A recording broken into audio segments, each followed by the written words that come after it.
The Grinch was seething and loathing the bustle and laughter of the days.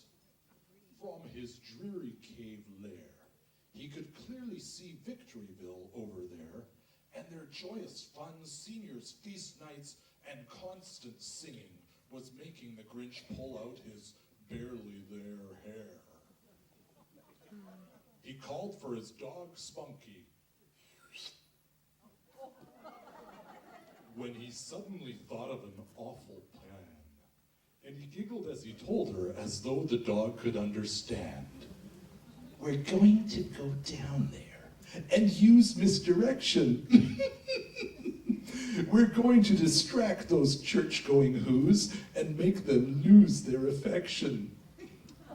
Oh, how I have an awful, terrible plan. A wonderful, gruesome, horrible plan. We'll use commercialism and busyness to make them lose sight and worship not God, but man. So off the Grinch went with his dog Spunky to prepare in deep regions of dark dampness where the cave smelled funky.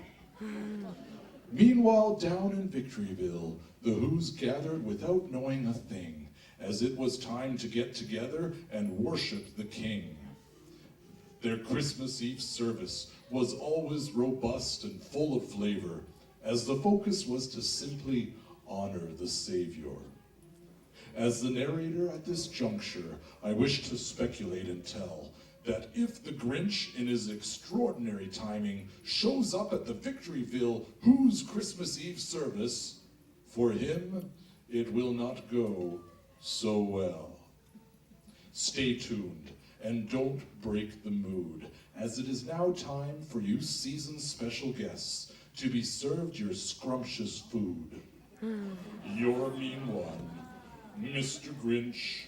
You really are a heel. You're as cuddly as a cactus. You're as charming as an eel. Mr. Grinch, you're a bad banana with a greasy black peel.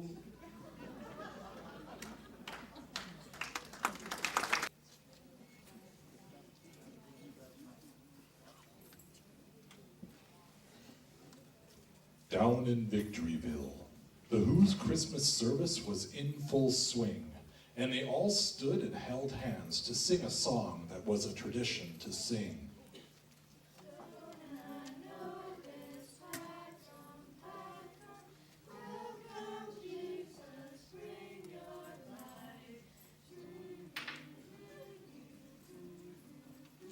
As this continued, the back door opened inch by inch, and slowly and quietly, in slipped the Grinch.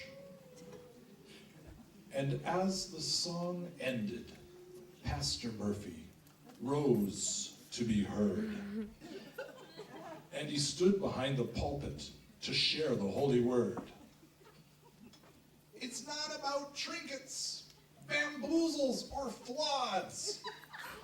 It's not about buying the best gigantic, high-capacity, high-definition iPods. But it's about receiving Jesus simply with glee and letting this gift from God remove our sin and make men free. The Grinch could hardly stand to hear the enthusiastic preaching that was ringing in his wax-filled ears.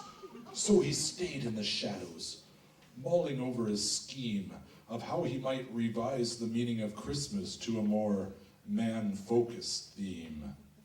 You're a vile one, Mr. Grinch. You have termites in your smile.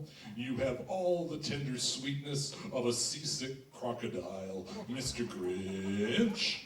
Given the choice between the two of you, I'd take the seasick crocodile. Just at that moment, the Who's gathered in a circle to pray, and the Grinch guessed that if he didn't make a move now, he may not be able to today. So he moved to the platform, quick as a flick.